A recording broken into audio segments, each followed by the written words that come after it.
parti. Alors, bonsoir et bienvenue à cette séance extraordinaire du Conseil municipal de Saint-Frédéric. Nous sommes le 5 décembre, il est 19 heures, nous sommes à la salle du Conseil à l'Hôtel de Ville. Alors, l'Assemblée est maintenant ouverte. Nous avons à l'ordre du jour aujourd'hui nos prévisions budgétaires 2023.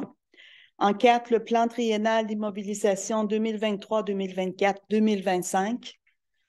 Une période de questions et la levée de l'Assemblée. Alors, qui propose l'ordre du jour? Sylvie. OK. C'est beau. qui finalement? Sylvie. Sylvie, OK. Sylvie Couture. En 3, nous avons les prévisions budgétaires 2023. Est-ce que, M. Gilbert, vous pourriez nous en donner les grandes lignes? Oui. Donc, prévision budgétaire 2023, je vais vous présenter les revenus et les dépenses. Donc, on arrive avec un budget équilibré à zéro, bien sûr. Donc, au niveau des revenus de taxes, 1 781 830. On prévoit une augmentation de 125 000 comparativement à 2022. Comme paiement tenant lieu de taxes, 19 800.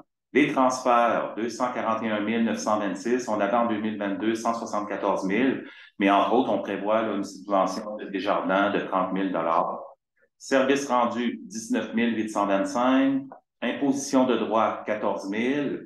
Amendes et pénalités, 6 000. Les intérêts, 13 000 et autres revenus, 109 500. L'année passée, on avait des autres revenus de 11 300. Cette année, c'est près de 100 000 de plus. C'est par rapport à des subventions, entre autres la technicienne comptable puis le directeur des opérations, parce qu'on partage des ressources avec d'autres municipalités. Donc, ça nous donne droit à des subventions. Donc, on arrive à un total des revenus de 2 205 881.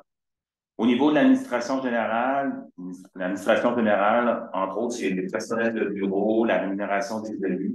Donc, on prévoit un 428 960 comparativement à l'an passé de 397 000. Pourquoi la hausse? C'est qu'on est venu prévoir là, la nouvelle technicienne comptable là, dans les dépenses. Sécurité publique, 180 415. Sécurité publique, on parle de police, entre autres. Les transports, là, on a une augmentation considérable, près de 100 000. Donc, on prévoit cette année 522 395, comparativement à 428 000. Mais au niveau des transports, entre autres, là, on prévoit des travaux de voirie, donc creusage de fossés, asphalte, gravier, tout près de 50 000 de plus.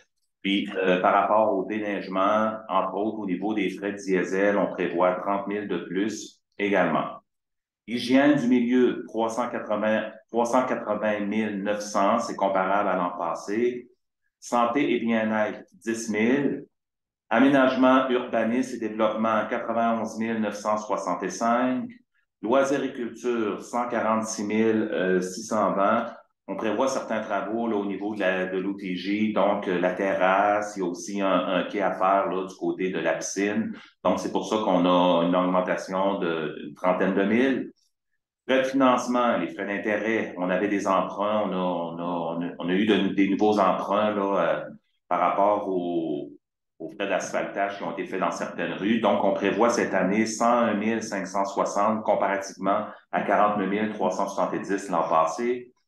Financement à long terme des activités de fonctionnement, 15 000. Remboursement de la dette à long terme, on parle de capital, 260 075. Et excédent de fonctionnement affecté, ça, c'est certains montants qu'on prévoit dans des réserves pour certains travaux. Donc, on prévoit 64 991 pour un total des dépenses de 2 205 881. Merci. Bienvenue. Ça va? Alors, qui en fait la proposition? Francis Paré. En 4, plan triennal d'immobilisation. Je peux le présenter aussi. Là. Donc, le plan triennal, c'est un exercice qu'on doit faire là, à chaque année. On prévoit, en fin de compte, là, les différents projets au niveau immobilisation pour les années 2023, 2024 et 2025. Donc, c'est sur 3 ans. Donc, en 2023, on prévoit faire là, vidange et disposition des boues pour un montant de 100 000 pavage de la rue Lehoux-Gagné et du parc, on prévoit un 250 000 ajout de lumière de rue dans diverses rues, 18 000 Le montant est peut-être un peu élevé, là, mais c'est qu'on n'avait pas fait celle de cette année, donc on avait prévu là, des lumières de rue cette année, donc au total, on prévoit 18 000 achat d'un nouveau camion, 35 000 augmentation de la capacité de la station d'épuration, c'est en cours, mais ça devrait se réaliser en 2023. 1 300 000 prolongement des infrastructures de la rue Labbé, 15 000 ensuite, le prolongement du parc industriel, le 10 000 là, c'est plus par rapport à des honoraires qu'on voudrait payer à certains professionnels.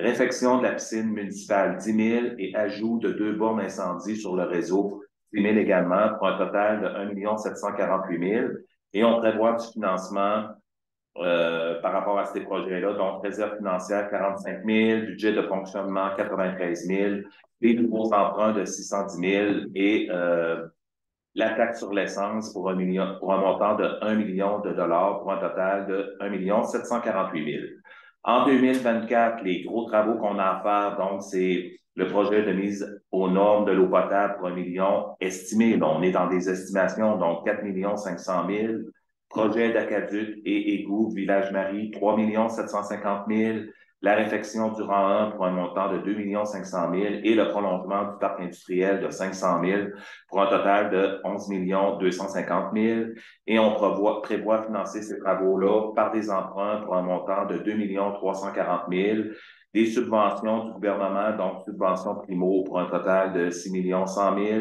subventions hautes pour un montant de 2 millions et autres financements, 810 000 pour un total de 11 250 000 Et en 2025, on prévoit que la caserne incendie va se réaliser pendant cette année-là. Donc, on devra débourser un montant de 680 000 prolongement du parc industriel pour un montant de 150 000 pour un total de 830 000 Et on prévoit, du côté du financement, on prévoit des emprunts pour un montant de 286 000 et subvention d'un autre programme, donc le PRACIM, pour un montant de 544 000 pour un total de 830 000 concernant le financement. Merci beaucoup. C'est clair. Puis je pense que ce sera disponible aussi pour les citoyens qui veulent le réviser. Alors, on voit qu'en 2024, on a de beaux projets de travaux. Ça va être distribué dans le Frédéricois. On est obligé de le distribuer à toutes les portes. Là. Fait que le budget, le plan triennal, ça va être dans le prochain Frédéricois. OK. De décembre? Oui. Parfait. Alors, qui en fait la proposition? Jacques Bertillon. On a une période de questions. Même si ça n'a pas rapport avec les prévisions budgétaires, on peut accueillir la question? Non, il faut que ça ait rapport juste aux prévisions. On ne peut pas attendre à la prochaine séance régulière. Non, c'est correct. Ce n'est pas sur le budget. Ça n'est pas vraiment une question, c'est plus... Sur le budget? Non. Non, c'est un autre sujet. Ça va être l'autre assemblée. C'est que quand on fait la séance pour l'adoption du budget puis du plan triennal, la période de questions, selon la loi, là, doit porter que sur ça. Mais notre prochaine séance ordinaire, là, vous allez pouvoir... Oui, c'est tout de suite après 7h30. Fait qu'on fait 2 séances. C'est que l'adoption du budget... Non, c'est... La présidence Marie, quand il y a un problème, puis je peux être au courant, mais... pas familier à ça nécessairement, mais je m'excuse. Non, mais c'est correct, c'est que c'est spécial. La loi dit qu'on ne peut pas adopter le budget en même temps que la séance ordinaire. OK. Oui, Joanne, vous proposez la levée de l'Assemblée. Merci. Alors, l'Assemblée est levée. Par Joanne. Par Joanne Giguère, il est 19h15. D'accord.